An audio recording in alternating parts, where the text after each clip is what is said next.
a forgotten lamp, a hidden magic, and a street boy destiny never meant to ignore.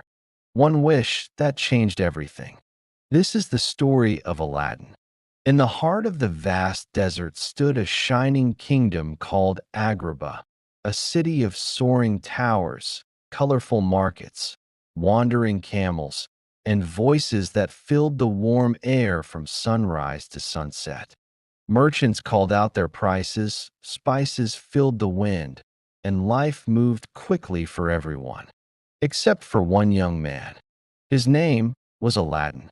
Aladdin was known throughout the market as the street rat, a boy with no home and no family, surviving with nothing but quick hands and an even quicker smile.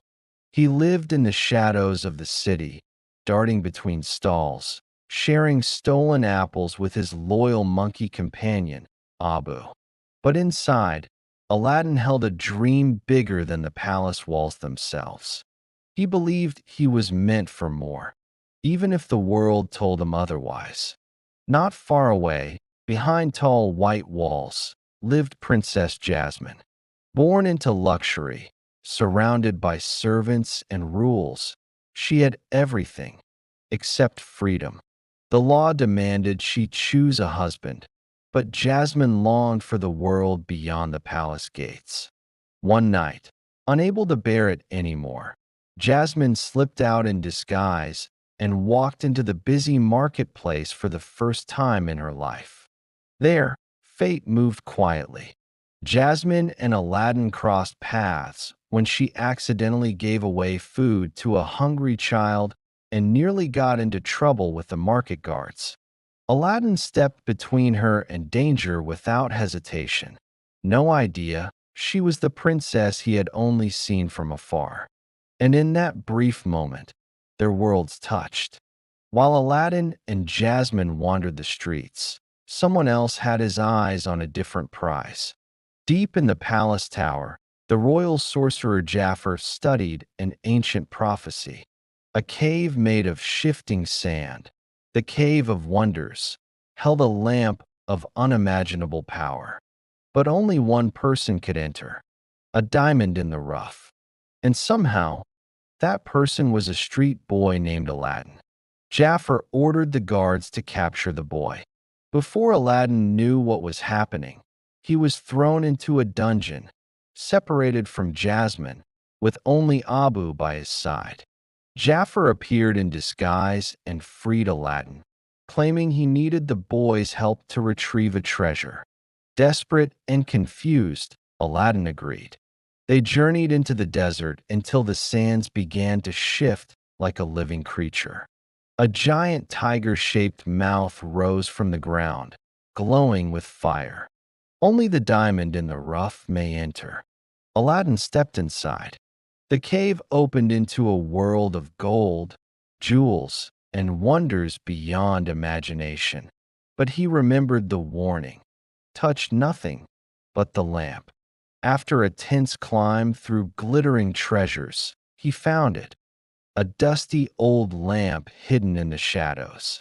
But Abu's curiosity sparked disaster. He touched a forbidden jewel, and the cave erupted in flame and chaos. Aladdin raced for the exit, lamp in hand, only to be betrayed by Jafar, who tried to take the lamp and leave him behind. But the cave collapsed, burying Aladdin inside. Sitting in the darkness, frustrated and defeated, Aladdin brushed dust off the lamp and rubbed it. In a burst of blue smoke and thunderous laughter, a giant genie exploded from the lamp. The genie offered him 3 wishes, anything his heart desired, except for 3 rules: no killing, no forcing love, and no wishing for more wishes. Aladdin chose not wealth, not power, but opportunity.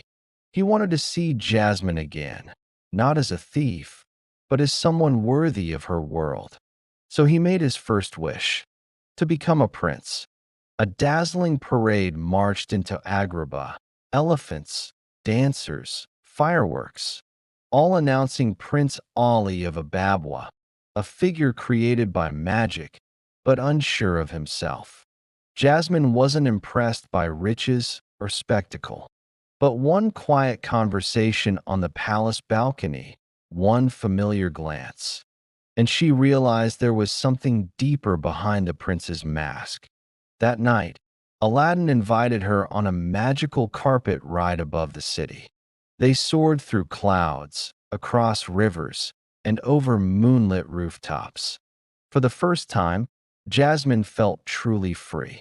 And for the first time, Aladdin felt truly seen. But he still hid the truth. He wasn't a prince. He was the same boy she met in the marketplace. Jafar discovered the truth and stole the magic lamp. Instantly, the genie became his servant. With his first wish, Jafar became the sultan. With his second, he became the most powerful sorcerer in the world. Agrabah fell into chaos, and Aladdin, stripped of everything, was cast into a distant desert. But he refused to give up. Not on Jasmine, not on Agrabah, not on himself. He returned, ready to fight without magic, without tricks, only courage. Knowing Jafar's weakness was his hunger for power, Aladdin challenged him not with strength, but with words. He taunted Jafar, saying, "Even with all this power, you will never be as strong as the genie." Consumed by pride, Jafar demanded his final wish. "Make me an all-powerful genie." And so the magic twisted. Jafar gained cosmic power, but also the chains that tie every genie to a lamp. He trapped himself. The kingdom was free. Agrabah celebrated. Jasmine embraced Aladdin, and everyone expected him to use his last wish to become a prince forever. But he didn't. He looked at the genie, smiling, hopeful, longing for freedom, and made the most selfless wish anyone could make. "Genie, I wish for your freedom." The chains shattered. The genie was free at last. And even without magic, Jasmine chose Aladdin, not because he was a prince, but because of his heart. Agrabah welcomed a new future, a princess who could choose her own path, a street boy who became a hero, a genie who finally tasted freedom, and a story that proved you don't need magic to be worth something. Sometimes, you just need to believe in who you truly are.